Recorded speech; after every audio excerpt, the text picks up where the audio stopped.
Welcome back to another race breakdown. I'm Kevin Selly, and today we're going to be looking at Francine Niyonsaba's 2,000-meter world record from Zagreb, the cherry on top of what was a sensational season for Niyonsaba.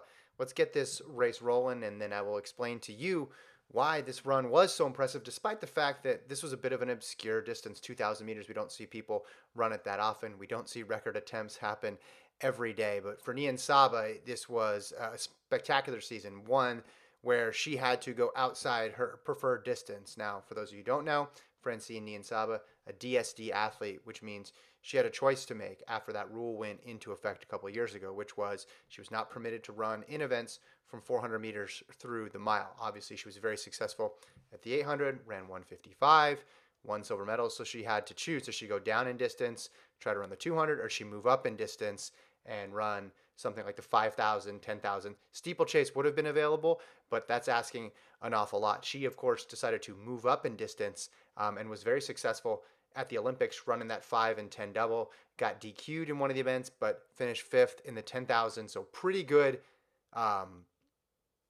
It was a pretty good Olympics for Niyonsaba, but that was just the tip of the iceberg for what's to come. Now let's jump into this race real quick here. We see 64.5. Now the record through 400, the record that they were going after was held by Sonia O'Sullivan, 525, and that makes for easy math here because 5 laps, 525, 65s will get you the world record. So through 1 lap, they are on pace, and Niyonsaba in their third behind the two rabbits. Interesting that there is no pace lights in Zagreb in this meet. They went old school. They've been doing the meet for over 70 years. They've never had a world record. This was the first one, and they did it using the traditional style of just rabbits and people trying to click off fast paces early on. I mentioned that this record was a long time coming because you look at what Niyonsaba did after the Olympics, it becomes pretty clear that this was a possibility. Let's go back and look at her season. Here's Niyonsaba results. Let's sort it by date. All right, as I mentioned, 5,000, she gets DQ'd. That's a bummer. Potentially could have medaled, especially when you look at what she did after that. 10,000, she finishes fifth. Shows her range there. But then here's where things take off. Pre-classic, wins the 2 mile, 9 flat. Next up, Paris, Diamond League, 3,000 meters, 8:19, an incredible time. Then she goes to Brussels, runs a 5,000, 14:25.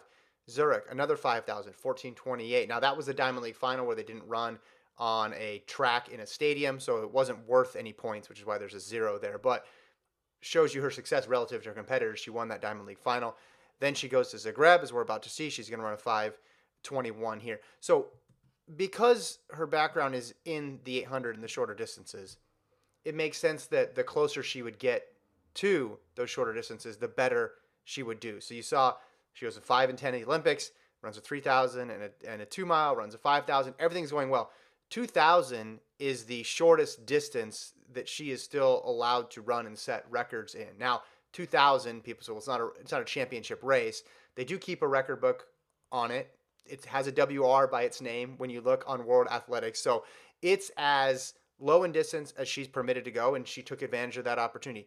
209.22 through 800. So 65s was the goal. She's just under 65s, and you have to feel good just because she's shown such good closing speed throughout the season. But this was interesting that they decided to put this record attempt on. Clearly, she's a great candidate for it. But again, the only available race for her, this is the lowest she could go. I guess they could host an 1,800-meter race. So here we go. Niyonsaba behind Esther Guerrero, who's doing a fantastic job pacing sands, lights. She's going to try to get them through 1,200 meters.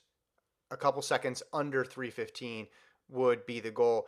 In third place there, Gebre Hibazir has been awesome this year in the 1,500, a bit overshadowed by the exploits of Kipyegon and Hassan. Finished just out of the medals in Tokyo, but she's one to watch in the years to come. Here we go. So 1,200, 313.91. They are on pace. They're on pace to break that 525 mark from Sonia O'Sullivan. But now it's left to just the two people who are staying in the race, Niyonsaba and Gebre Hibazir, with less than 2 laps to go. And the impressive thing here, when you look at 2,000 meters, which is not a distance we talk about at all, but gives you an opportunity. Similar way with 1,000, you can compare it to the 800. You say, man, they went through that at 800 and they kept going for 200 meters. It's fun to play the game in the 2,000 of, oh, they went through 1,600 and what? And then they kept going for another lap, or they went through 1,500 and what? And they went through another lap. You're going to see Niyonsaba come up on the 1,500 meter mark. I don't think there's a clear line on the track, but it's somewhere, let's say, around this range right here, 403, 404. You can quibble with exactly where that split was because I didn't get an official read on it. We will get an official 1,600 meter split in a moment, and that'll give us some indication, and we can look at just how impressive this mark is. Here we go, 1 lap to go. Okay, so 420.23. It's going to be notable because of how fast she runs this last lap, but 420. Let's just do the traditional, take 16, 17 seconds off. Let's say 403. How many people ran a 403 last year in the women's 1,500? How deep do we have to go? Not very far. Not very far at all. 37 people ran faster. 36, excuse me, ran faster than 403. So if you lined everybody up and had them run in this race, a lot of people would have been and said, how far can you go? How far can you stick with Francine Niyonsaba? A lot of people would have dropped off before that last lap, and she would have left even more in the dust in this last lap. So she's 420.23. Really, really good running by Gebrselassie in second. Just hanging in there and latching on for dear life. When we look at the 1,500 conversion, it is interesting to look at just how it would match up. Gebrselassie doing a great job of keeping Niyonsaba going here with that move up on her shoulder. Probably not the smartest move. Probably if you had a little bit more left, coaches would tell her, hey, wait till 100 to go.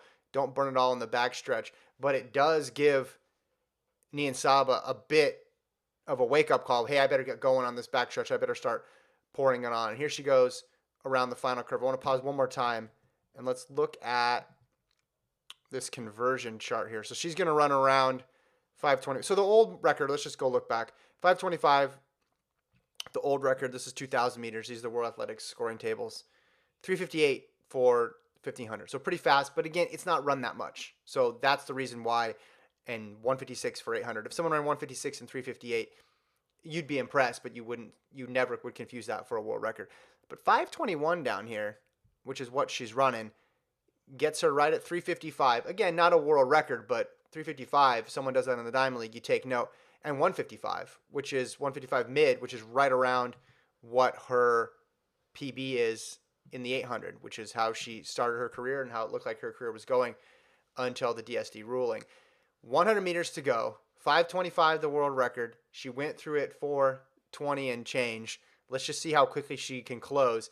You know that she's going to get the record at this point if you're just looking at her pace relative to her previous laps. She's going to go through 61 here on that last lap. So 521.61 breaks the old record by several seconds. Gebrselassie does a good job there to get up for a really fast time in her own right. Niyonsaba already has the check there. Corrected down to 521.56. Let's go to that all-time list now. Let's see. Yeah, Gebrselassie just outside of O'Sullivan's mark. So without her in that race, I think Niyonsaba still could have broken the record, but helped move that pace along. And just now we have a legitimate 2,000-meter world record. With these obscure distances, sometimes you get performances in there that would get knocked out if a serious athlete took a shot. Well, Niyonsaba is a serious athlete. She took a shot and knocked it down. So Francine Niyonsaba, one to watch, obviously, going into 2022. In the 5,000, I think it's going to be a great matchup with her and Sifan Hassan. If she runs the 10 again, you throw Latensabet Gidey in there as well. But because of the DQ at the Olympics, we never saw Niyonsaba in the best event that's available to her in a championship. And there's a lot of caveats there, but then, again, that includes the fact that she cannot run a 400 through the mile. We don't think she's going to run the steeple, so the next distance up that she could do, the shortest distance that she could do, would be the 5,000. So watching her against Hassan after she's built up all this confidence in the longer distances between all the world records, all those amazing times, is going to be one of the key storylines in 2022. Well, that's it for this race breakdown. Make sure you subscribe to the FloTrack YouTube page for more analysis, insight in track and field. We'll talk to you next time.